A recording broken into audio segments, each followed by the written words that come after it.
I told you, like, a simple act of disrespect, like at a church service, sparked this huge controversy, one that, like, engulfed the early Christian world for centuries. Wow. That's what we're diving into today, the Donatist controversy. Crazy, right? Yeah, it is remarkable how something that seems, minor on the surface became such a flashpoint. Right. It was a time when, like, the whole nature of the church, its authority, its relationship to power, it was all up for debate. And to, like, really get the stakes of this whole thing, we need to go back to 4th century North Africa. Correct? Imagine, like, this melting pot of cultures, this fast-growing Christian community, and the shadow of, recent persecution. Yeah. It's in this kind of crazy environment that our story unfolds. This time after the Diocletian persecution, Yeah. it was huge for Christianity. The church, it was going from like a persecuted minority to having more and more influence. And, well, that brought its own challenges. Definitely. So let's talk about the incident, the one that set everything off.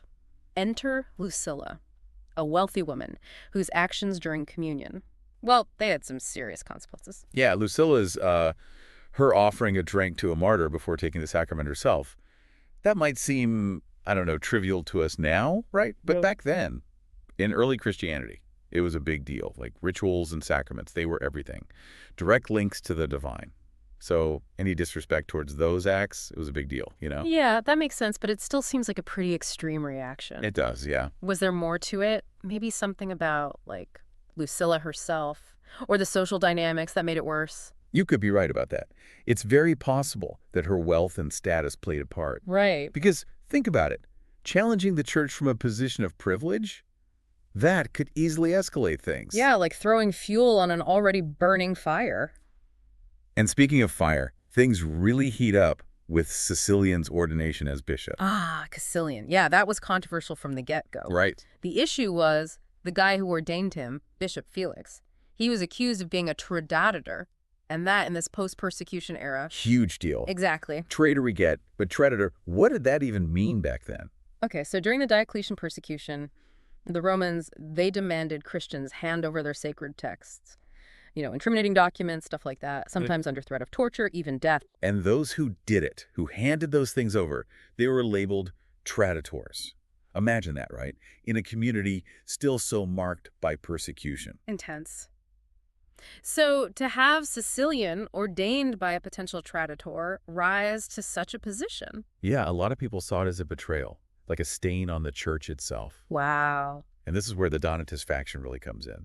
They were led by this other bishop, Majorinus, and they were totally against Cecilian. They felt very strongly about what the church should be. And that's where they really take a stand, right? Yeah. Not just opposing Cecilian, but advocating for a totally different vision of the church. Exactly. To the Donatists, the church, it had to be this community of the pure, a place for those who hadn't compromised with Rome. I see. So Cecilian being ordained, it went against everything they believed in. So you've got this power struggle, strong beliefs, and a community dealing with the trauma of persecution. Yeah. The perfect recipe for a schism that would last for centuries. Yeah. It really makes you think, this idea of a pure church. Right. It brings up these big questions like who gets to decide who belongs, who's worthy? It's wild how this whole thing forced the early church to deal with such complicated issues. We think of history as like this straight line, but back then they were wrestling with some seriously nuanced stuff that's still relevant today even. Totally. And get this,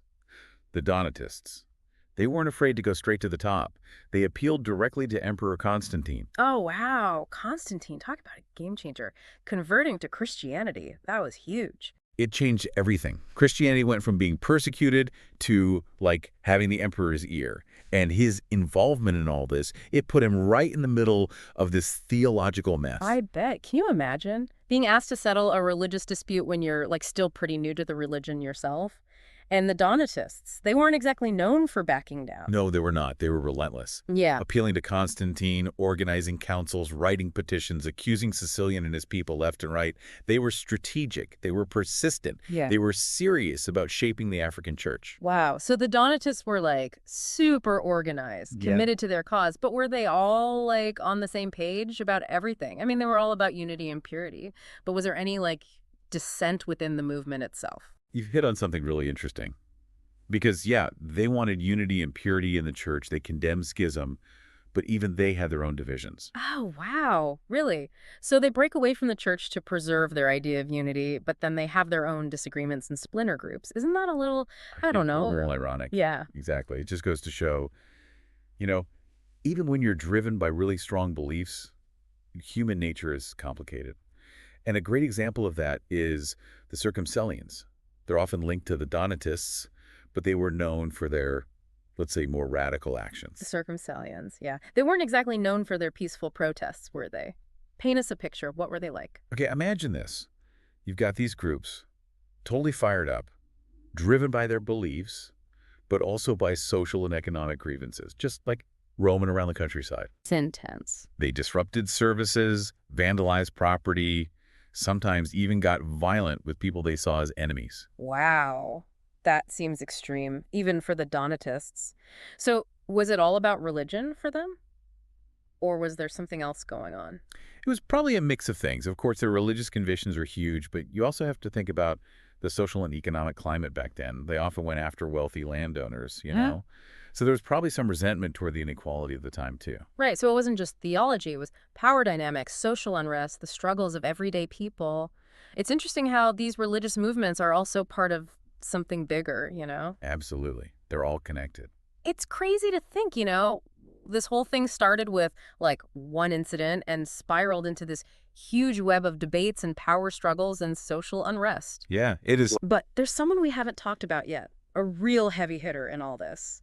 Augustine of Hippos. Oh, Augustine. Yeah. Right.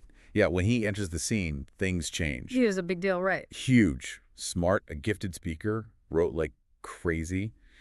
His ideas about authority, sacraments, even the nature of grace, they had a huge impact on the church. Yeah. And his writings about the Donatists, dense, complex.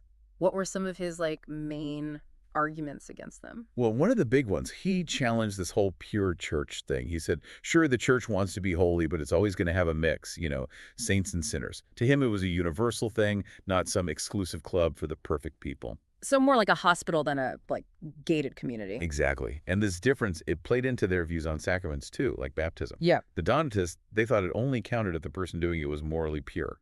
Oh, wow, I see. Augustine, he said no. He said the power came from God's grace, not the person. So it's more about the message than the messenger. Yeah, that's a good way to put it. Yeah. Even if someone, unworthy did it, the sacrament could still be spiritually valid because the power came from God. Wow.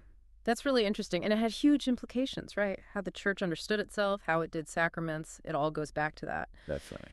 It's amazing how these debates from forever ago are still shaping how we think about religion today. But even with Augustine, even with emperors weighing in, this Donatist thing, it didn't just disappear, did it? No, it's pretty amazing.